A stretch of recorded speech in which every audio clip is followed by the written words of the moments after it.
إن هذا القرآن يهدي للتي هي أقوم ويبشر المؤمنين الذين يعملون الصالحات أن لهم أجرا كبيرا.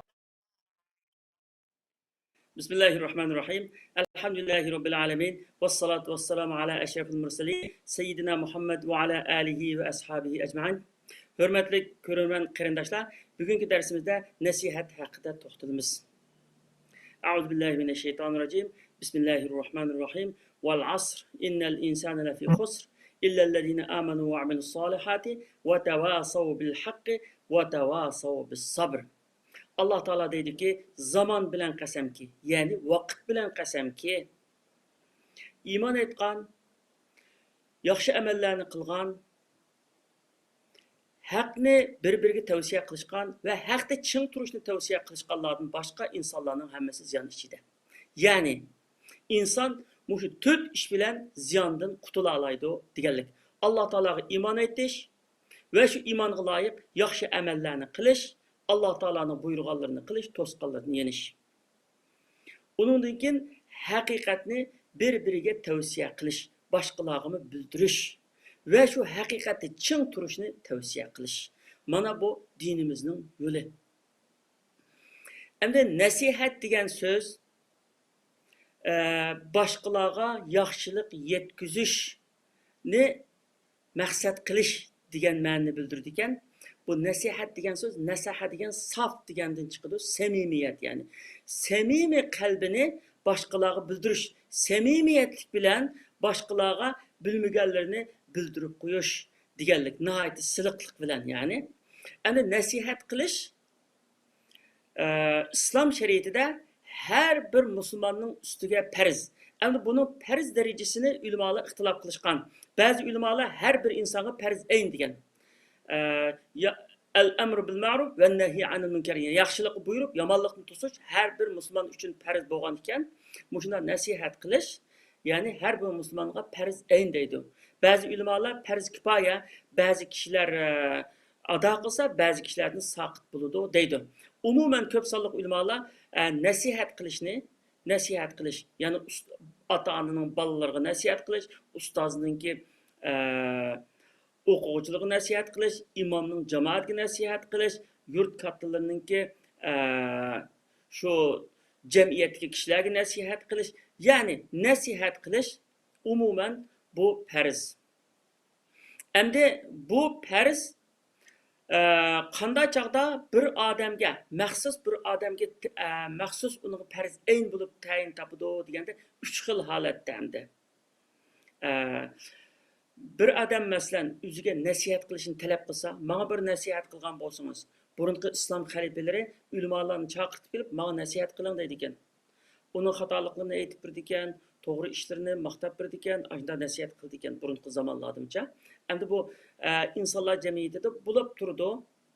Ba'zi kishilar maslahat so'rash yoki istihora so'rash mundaq ishlarda yoki bir ishni boshlashda, qanday bir ishda nasihat talab qildiganlar bo'ldi masalan, o'zining yaqin do'stlaridan, ota-onasidan yoki ustozlaridan yoki mo'tabar kishilardan yoki ulamolardan yoki bilimli kishilardan ish qilib nasihat so'raydi.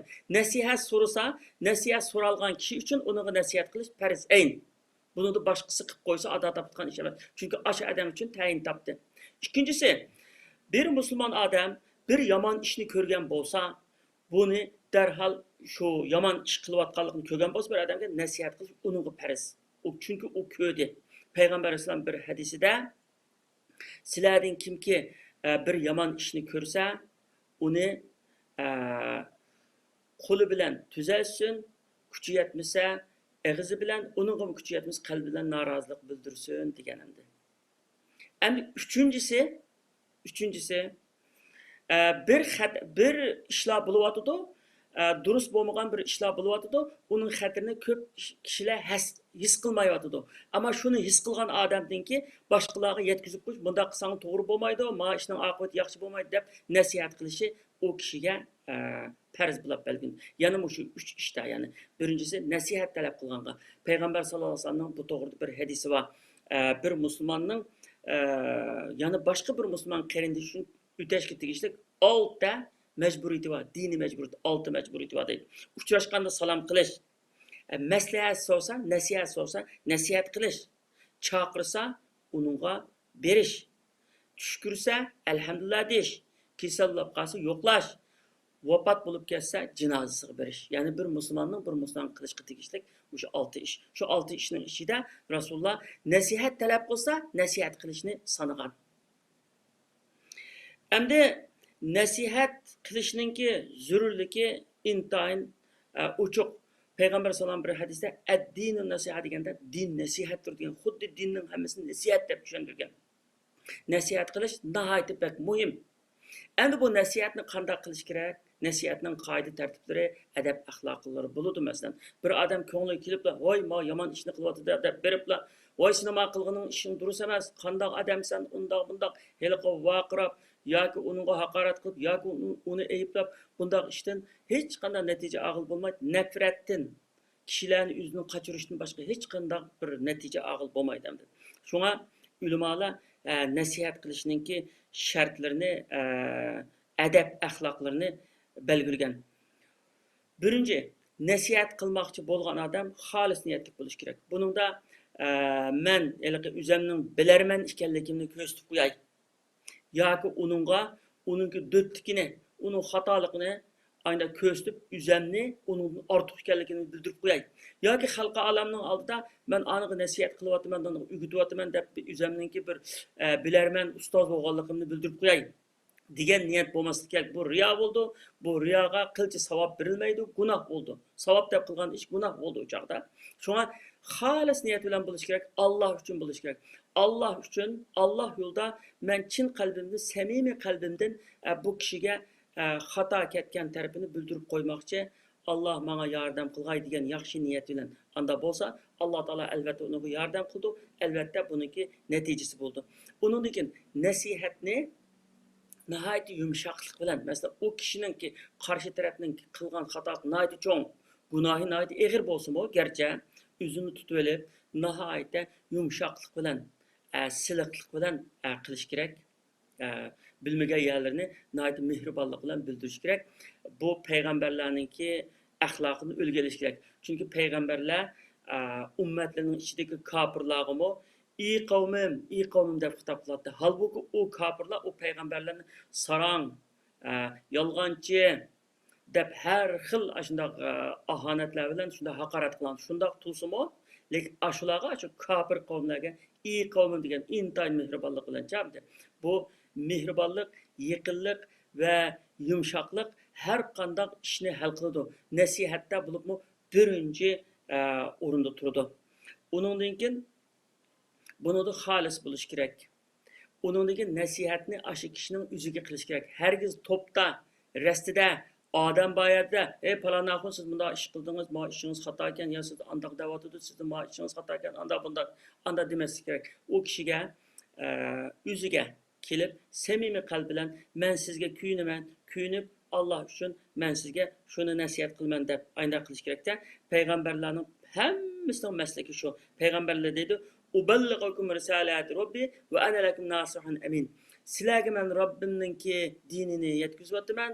Men sizlarga eng ishonchli nasihat qilguvchi deb shu o'ziningki muddaosini deb uning nihoyat yumshoqlik bilan shunday qilgan.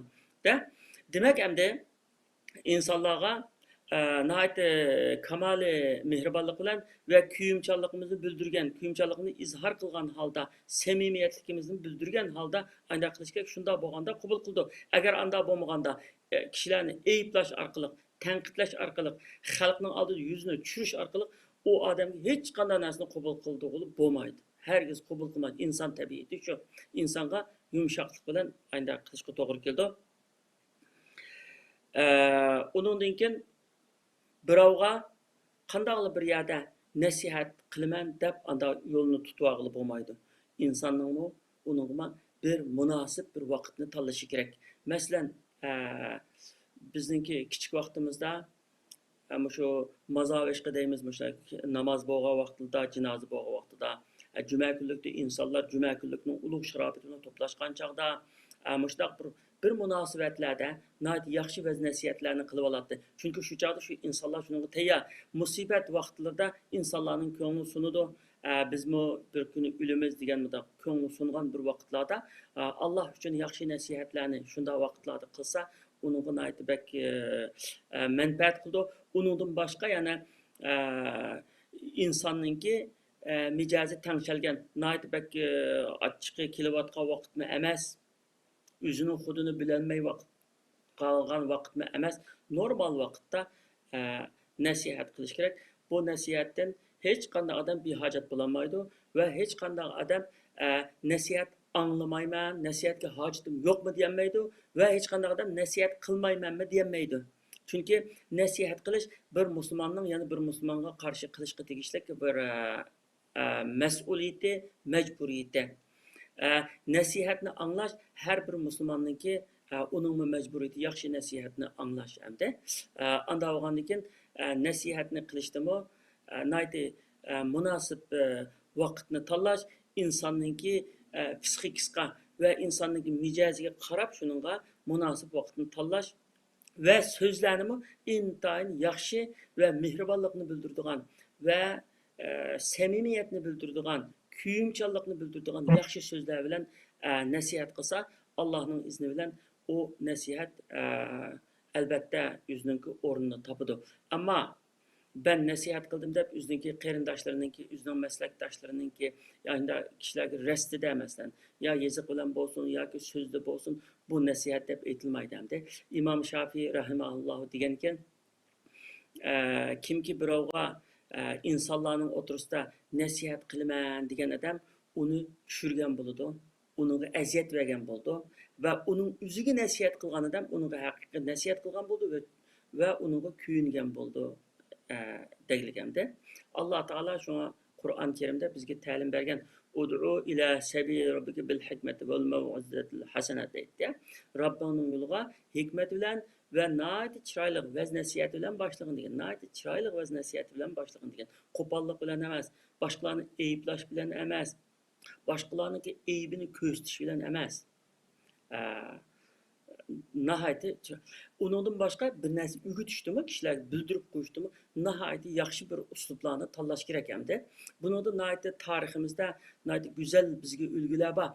Hətta Rasulullah sallallahu əleyhi və səlləmin iki nəvrisi İmam Həsən və İmam Hüseyn bir çoğ bir adamın tərət etdiğini görüb, tərətini nəhayət xata ağan adamca, xata ağalıqını görüb, əndə bu kiçik balla kelib tərət edişini bilməyizkən siz bir ügütüb qoya desə o adamga izah oldu da hamda o hər qancha nima qilsin qabul qilmaydi hamda.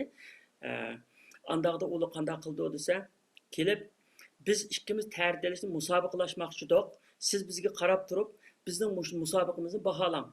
Biz ikki qarindosh tərət olamiz hozir deydi. Ikkilar nihoyat yaxshi sunnat bo'yicha tərətni oldi. Tərətni ep bo'lgandan keyin o odam deydi, "Menga tərət edishni ügütüb qo'ydinglar, rahmat sizlarga" deydi. Şunun için tərət edişimi ügəndim deydi.